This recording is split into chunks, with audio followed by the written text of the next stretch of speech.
صدر ٹرمپ کے خلاف کرپشن کے الزامات میں دن بدن اضافہ ہو رہا ہے۔ صدر ٹرمپ کیا وائٹ ہاؤس سے سیدھا جیل جائیں گے؟ معاملہ 2 ارب 30 کروڑ ڈالر کا ہے۔ یہ وہ رقم ہے جو امریکہ کے موجودہ صدر کے خاندان نے صرف 4 کرپٹو کرنسی کے منصوبوں سے کمائی۔ سوال یہ ہے کہ اگر ایک طرف تو 2 ارب 30 کروڑ ڈالر بن گئے تو دوسری طرف ٹھیک اتنے ہی ڈوب کیوں گئے؟ تو یہ کاروبار تھا یا کچھ اور؟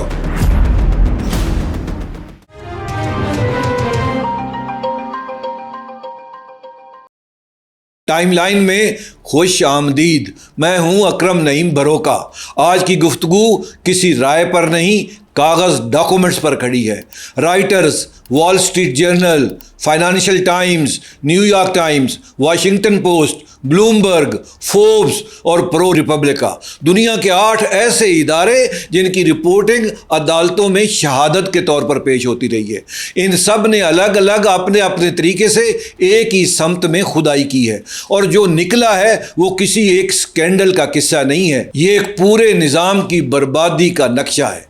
سب سے پہلے سب سے بڑا عدد، رائٹر نے 2 جون 2026 کو اپنی تحقیقات شائع کی۔ اس تحقیقات کی بنیاد کمپنیوں کے ہزاروں صفحات پر مشتمل قانونی گوشوارے تھے، بلاک چین کا ڈیٹا تھا، 1 درجن سے زائد ماہرین حسابیات اور مشیروں کے انٹرویو تھے، اور 27 ایسے عام سرمایہ کاروں کی گواہی تھی جنہوں نے اپنا پیسہ ان کرپٹو کرنسی منصوبوں میں لگایا تھا۔ نتیجہ یہ نکلا کہ اپریل 2026 تک صدر ٹرمپ خاندان 4 کرپٹو منصوبوں میں 2 ارب 30 کروڑ ڈالر کما چکا تھا۔ یہ 4 منصوبے تھے: world Liberty financial, Trump ma'am coin, American but coin اور AI فائنانشل کارپوریشن، جو پہلے آلٹ 5 سگما کے نام سے جانی جاتی تھی۔ مگر اصل بات کمائی نہیں ہے، اصل بات یہ تھی کہ ماہرین کے مطابق یہ چاروں منصوبے ترقی، قانونی کارروائی اور آپریشن کے کل خرچے میں $10 لاکھ سے کم میں کھڑے کیے گئے تھے، یعنی سرمایہ صرف 0 اور واپسی 2 ارب 3 کروڑ ڈالر۔ اور دوسری طرف میم کوائن اپنی جنوری 2025 کی بلند ترین سطح سے 97% گر گیا، اور سرمایہ کاروں کا نقصان 70 کروڑ ڈالر سے تجاوز کر گیا۔ ورلڈ لبرٹی کے ٹوکن رکھنے والوں کو تقریباً 67 کروڑ ڈالر کا نقصان ہوا، کیونکہ ابتدائی خریدار اپنے 80% ٹوکن بیچ ہی نہیں سکے تھے۔ آلٹ 5 کا حصہ $9 سے گر کر 75 سینٹ پر آ گیا۔ امریکن بٹ کوائن $11 سے $1.15 پر کھڑا ہے۔ یہاں ایک تصحیح کرنا بھی ضروری ہے، کیونکہ دنیا بھر کے تجزیہ کار یہ بات غلط دہرا رہے ہیں۔ عام تصور یہ ہے کہ ٹرمپ خاندان نے کرپٹو سے پیسہ کمایا۔ یہ بیان نامکمل ہے، اور نامکمل ہونے کی وجہ سے گمراہ کن ہے۔ رائٹرز کی دریافت یہ نہیں کہ انہوں نے پیسہ کمایا، رائٹرز کی دریافت یہ ہے کہ انہوں نے بغیر کسی مالی خطرے کے پیسہ کمایا، اور نقصان مکمل طور پر دوسری طرف منتقل ہو گیا۔ کاروبار میں منافع خطرے کا ہی نام ہوتا ہے، رسک لینا پڑتا ہے۔ اس سارے جھنجھٹ میں کوئی رسک ہی نہیں تھا۔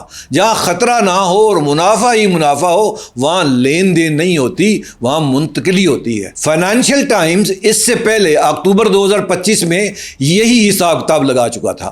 اس کی رپورٹ کا مطابق 1 برس میں کرپٹو سلطنت نے $1 ارب سے زائد کا قبل از ٹیکس منافع دیا، اور جب ایرک ٹرمپ، جو بیٹا ہے صدر ٹرمپ کا، اس سے پوچھا گیا کہ یہ اعداد درست ہیں تو انہوں نے کہا کہ اصل رقم غالباً اس سے زیادہ ہے۔ خاندان کے اندر سے آنے والی یہ تصدیق پوری فائل کا سب سے مضبوط ثبوت ہے، کیونکہ اس کے بعد تردید کا دروازہ بند ہو جاتا ہے۔ لیکن ایک سوال باقی رہ جاتا ہے، یہ سکے خرید کون رہا تھا؟ یہ کرپٹو کرنسی کون خرید رہا تھا؟ بلومبرگ نے مئی 2025 میں اس کا جواب دیا۔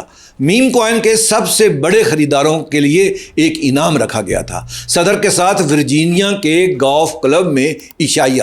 بلومبرگ کے تجزیے کے مطابق سب سے اوپر کے 25 خریداروں میں سے 6 کے سوا سب نے ایسے غیر ملکی ایکسچینجز استعمال کیے جو امریکہ میں رہنے والوں کو خدمات دینے سے انکار کرتے ہیں، اور اوپر کے 220 خریداروں میں سے کم از کم 56% نے یہی راستہ اپنایا۔ واشنگٹن پوسٹ نے اسی فہرست میں 28 ایسے پرسز بٹوے دریافت کیے ہیں جن کا کوئی سراغ ہی نہیں لگایا جا سکتا۔ چین انالیسس کے مطابق اس سکے سے جڑے اداروں نے فیس کی مد میں 32 کروڑ ڈالر کمائے، اور اس فہرست میں سب سے اوپر کا نام جیسٹن سن، چینی نژاد ارب پتی، جس کے خلاف امریکی سیکیورٹیز ریگولیٹریز نے 2023 میں مارکیٹ میں ہیرا پھیری کا مقدمہ دائر کیا تھا۔ اس نے 3 کروڑ ڈالر ٹرمپ کے ایک منصوبے میں لگائے۔ اس کے بعد اس کا مقدمہ روک دیا گیا اور مارچ 2026 میں SEC نے یہ مقدمہ صرف 1 کروڑ ڈالر کے تصفیے پر ختم کر دیا۔ یہ اکیلا واقعہ نہیں تھا۔ کانگریس کے ارکان کے مطابق جنوری 2025 سے اب تک SEC کم از کم 12 کرپٹو مقدمات یا تو ختم کر چکی ہے یا بند کر چکی ہے۔ ان میں Binance, Coinbase, Kraken, Ripple, Robinhood, Gemini, ConsenSys اور یونی سواپ شامل ہیں۔ بعض مقدمات وہ تھے جن میں ادارہ عدالت میں پہلے مرحلے میں جیت چکا تھا، اور یہ سب اس دور میں ہوا جب ان میں سے کئی کمپنیاں صدر کے افتتاحی فنڈ کو لاکھوں ڈالر دے چکی تھیں۔ ریپل نے 48 لاکھ ڈالر سے زیادہ دیے، کوائن بیس نے 10 لاکھ۔ اگر گھریلو ریگولیٹر اس طرح پیچھے ہٹ رہا ہو تو پھر باہر سے آنے والا پیسہ کس راستے سے داخل ہوا؟ یہاں وال اسٹریٹ جرنل کی رپورٹ آتی ہے، اور یہ اس پوری فائل کا سب سے سنگین حصہ ہے۔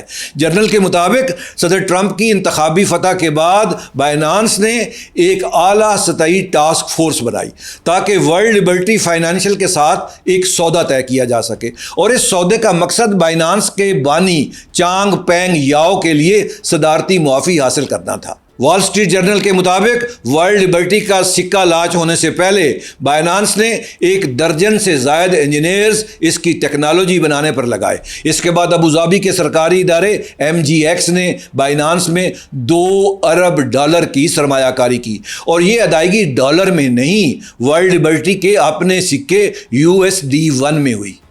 اب اس کا مطلب سمجھتے ہیں، کیونکہ یہی اس پوری کہانی کا مالی مرکز ہے۔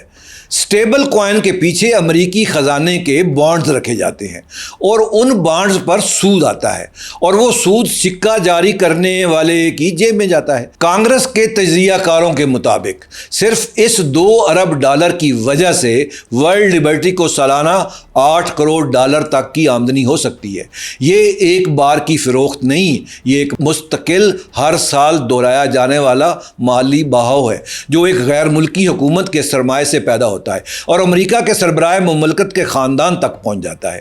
فوربز نے فروری 2026 میں یہ پایا کہ بائنانس اس سکے کا 87% اپنے پاس رکھے ہوئے، جو دنیا کے کسی بھی بڑے سٹیبل کوائن کے مقابلے میں کسی ایک ایکسچینج کی سب سے بڑی گرفت ہے۔ اکتوبر 2025 میں یاؤ کو معافی مل گئی۔ فروری 2026 میں وال اسٹریٹ جرنل نے ایک اور دریافت شائع کی۔ اس نے لکھا کہ ابوظہبی سے منسلک ایک ادارے نے حلف برداری سے کچھ پہلے ورلڈ لبرٹی فائنینشیل کا 49% حصہ 50 کروڑ ڈالر میں خریدنے کا خفیہ معاہدہ کیا تھا۔ اسی انکشاف پر کانگریس کی سلیکٹ کمیٹی نے تحقیقات کھول دی۔ بائنانس اور ورلڈ لبرٹی دونوں نے تردید کی۔ بائنانس کے وکیل نے کہا کہ کمپنی نے یہ فیصلہ نہیں کیا کہ ادائیگی کس سکے میں ہوگی، اور ورلڈ لبرٹی نے کہا کہ ٹیکنالوجی محض سہولت کے لیے دی گئی تھی، کسی معاوضے کے بدلے میں نہیں۔ اس پوری داستان میں سب سے حیران کن بات یہ ہے کہ کچھ بھی چھپ کر نہیں ہوا۔ اب سوال یہ ہے کہ اگر سکہ ایک راستہ تھا تو کیا پرانا کاروبار بند ہو گیا؟ بالکل نہیں، بس وہ بدل گیا۔ نیو یارک ٹائمز نے ٹرمپ آرگنائزیشن کے خلیجی پھیلاؤ کا نقشہ تفصیل سے کھینچا ہے۔ سعودی عرب میں دریا کے مقام پر ایک منصوبہ جو 63 ارب ڈالر کی ترقیاتی اسکیم کا حصہ ہے، جدہ میں ایک ٹرمپ ٹاور، ریاض میں 2 منصوبے، عمان اور قطر میں بار گلوبل کے ساتھ شراکت، قطر کے سما میں 5.5 ارب ڈالر کا گولف ریزورٹ جس کے اعلان میں ایرک ٹرمپ ٹرمپ نے قطری دیار کا نام لیا، وہ سرکاری ادارہ جس کی سربراہی ایک قطری وزیر کرتے ہیں۔ اگرچہ کمپنی کا کہنا ہے کہ اس کا معاہدہ صرف سعودی فرم کے ساتھ ہے، اور جنوری 2026 میں دارالارکان نے ریاض اور جدہ میں $10 ارب مالیت کے 2 ٹرمپ برانڈ منصوبوں کا اعلان کیا۔ ولی عہد کی وائٹ ہاؤس آمد کے چند ہفتے بعد ٹائمز کا ایک جملہ اس پورے باب کا خلاصہ ہے۔ 6 جنوری کے بعد جب امریکہ کے اندر نئے سودے رک گئے تو سعودی عرب اس خاندان کے کاروبار کے لیے ترقی کے چند قابل اعتماد ذرائع میں سے ایک بن گیا۔ مگر یہ سب صرف بیٹوں کا کاروبار نہیں، داماد کا حساب اس سے بھی زیادہ سیدھا ہے۔ سینٹ کی فائنانس کمیٹی کی تحقیقات کے مطابق جیرڈ کشنر کی فرم affinity partners Saudi public investment fund سے $2 ارب پر 1.25% سالانہ فیس وصول کرتی ہے، اور قطر، متحدہ عرب امارات اور دیگر غیر ملکی سرمایہ کاروں سے باقی $1 ارب پر تقریباً 2%۔ جولائی 2024 تک یہ فرم $15.70 کروڑ فیس وصول کر چکی تھی، جس میں سے $8.70 کروڑ براہ راست سعودی حکومت سے آئے۔ اسی مدت میں فرم نے سرمایہ کاروں کو 1 پیسے کا منافع بھی نہیں دیا۔ سعودی فنڈ کی اپنی جانچ کمیٹی نے یہ سرمایہ کاری مسترد کرنے کی سفارش کی تھی، تجربے کی کمی اور فیس کی حد سے زیادہ ہونے کی بنیاد پر، مگر ولی عہد MBS نے وہ سفارش رد کر دی۔ 2026 تک فرم کے زیر انتظام اثاثے $6.16 ارب تک پہنچ چکے تھے، اور ان کا 99% غیر ملکیوں کے پاس تھا۔ سینیٹر وائڈن نے اسے سیدھا معاوضے کا ایک نظام قرار دیا جو غیر ملکی ایجنٹ رجسٹریشن قانون سے بچنے کے لیے بنایا گیا ہو۔ یہ سیدھا کرپشن کا الزام ہے۔ کشنر مسلسل تردید کرتے رہے ہیں کہ انہیں کوئی ترجیحی سلوک نہیں ملا۔ اب اگر سرمایہ ایک طرف سے آ رہا تھا تو کیا کچھ ایسا بھی تھا جو تحفے کی شکل میں آیا؟ قطر کا بوئنگ 747 یہ $400 ملین مالیت کا طیارہ ہے جو محکمہ دفاع نے قبول کیا، جسے امریکی ٹیکس دہندگان کے پیسے سے دوبارہ تیار کیا گیا، جس پر تقریباً $2 بلین کی لاگت آئی۔ اس تبدیلی پر فضائیہ کے اپنے اندازے کے مطابق $400 ملین سے کم خرچ آیا، مگر بعض ماہرین اسے $1 ارب سے $2 ارب کا اندازہ لگا رہے ہیں، اور جس نے 1 جولائی 2026 کو ایئر فورس 1 کے طور پہ اپنی پہلی پرواز کی۔ ABC نیوز کے ذرائع کے مطابق صدارت ختم ہونے سے کچھ پہلے اس طیارے کی ملکیت ڈونلڈ جے ٹرمپ پریزیڈینشل لائبریری فاؤنڈیشن کو منتقل ہو جائے گی۔ ایک غیر ملکی حکومت کا دیا ہوا تحفہ امریکی خزانے کے خرچ پر تیار ہو کر بالآخر ایک نجی فاؤنڈیشن کی ملکیت بنے گا، اور وہ لائبریری خود ایک الگ معمہ ہے۔ ABC، میٹا، پیراماؤنٹ اور ایکس نے صدر کے دائر کردہ مقدمات نمٹانے کے لیے کم از کم $6.30 کروڑ ادا کیے، اور یہ رقم صدر کو نہیں بلکہ ان کی مستقبل کی لائبریری کو دی گئی۔ پھر وہ فنڈ ہی تحلیل ہو گیا۔ امریکی کانگریس کے سینیٹر وارن بلومنتھال اور رکن کانگریس اسٹینسبری کی تحقیقات کے مطابق صدر کے اپنے مالیاتی گوشواروں اور فاؤنڈیشن کے فلوریڈا میں جمع کرائے گئے کاغذات میں تضاد ہے، اور $2.15 کروڑ تک کی رقم یا تو لاپتہ ہے یا اس کے خرچ کی وضاحت موجود نہیں۔ ABC کی جو رقم خبروں میں $1.5 کروڑ بتائی گئی وہ گوشوارے میں $1.60 کروڑ لکھی گئی ہے۔ میٹا کی جو $2.20 کروڑ بتائی گئی وہ $2.45 کروڑ نکلی۔ جولائی 2026 میں انہی ارکان نے سافٹ بینک کے مبینہ $5 کروڑ کے عطیے پر بھی تحقیقات کھول دی۔ اس طرز کا ایک اور راستہ وائٹ ہاؤس کا نیا بال روم ہے۔ پبلک سٹیزن کے تجزیے کے مطابق اس کے کارپوریٹ عطیہ دہندگان کے پاس گزشتہ 5 برسوں میں $279 ارب کے سرکاری ٹھیکے تھے، اور انہوں نے اسی عرصے میں $1.60 کروڑ لابنگ اور سیاسی چندے پر خرچ کیے، اور جون 2026 کے تازہ تجزیے کے مطابق 27 معلوم عطیہ دہندگان میں سے 14 کو عطیہ دینے کے بعد کے 6 ماہ میں $50 ارب سے زائد کے نئے یا بڑے ہوئے ٹھیکے ملے۔ سب سے بڑا فائدہ لاک ہیڈ مارٹن کو ہوا۔ یہی نمونہ افتتاحی فنڈ میں بھی نظر آتا ہے۔ 2025 کی حلف برداری کے لیے $23.90 کروڑ جمع ہوئے، جو 2017 کے $10.70 کروڑ سے دگنے سے بھی زیادہ تھے۔ سب سے بڑا واحد عطیہ $50 کا تھا اور وہ مرغی کی صنعت کی کمپنی پلگرمز پرائڈ کی طرف سے آیا، وہی کمپنی جو 2021 میں قیمتیں طے کرنے کی سازش پر جرم قبول کر چکی تھی۔ اس کے بعد محکمہ زراعت نے وہ ضابطہ واپس لے لیا جو مرغی کے گوشت میں سالمونیلا وائرس کی مقدار محدود کرتا تھا۔